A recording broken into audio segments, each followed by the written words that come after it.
a rival's point of view, what are you most impressed about Liverpool at the minute? I think it's just been the seamless way you've just carried on from Klopp, really. And I mentioned on the preview that we did that you'd expect key players under the Klopp system to be the ones that are the standout players. And obviously we know how good Salah and Trent are and Van Dijk, etc. But I'm looking at like Tsimikas at left back thinking, God, he's really like stepped up. And I can see the coaching must have been there. And Curtis Jones, he's just a different player. Like you've seen the best version of Curtis Jones.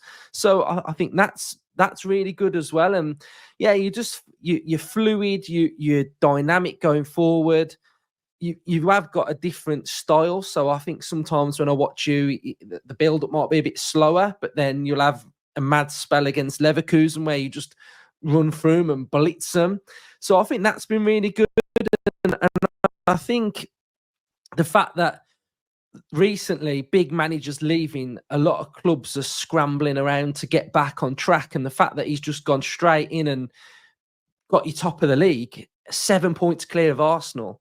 That's mad that he's been able to do that. And I think, you need a lot of credit, and you'll probably get like, oh, yeah, but you haven't played anyone, etc. But you can't work the Premier League like that. You can lose to anybody. Okay, you lost to Forest, but, teams like Spurs going to Crystal Palace, we'd all have that as a Spurs banker, and they end up losing. So I think the Premier League's getting more difficult because there's a lot of teams in and around 7th to 12th that are pretty good as well. So yeah, I think it's admirable really to see what he's done. I don't think anyone can look at it and be like, just looking at it fuming, etc. You've got to take your hat off to it, really.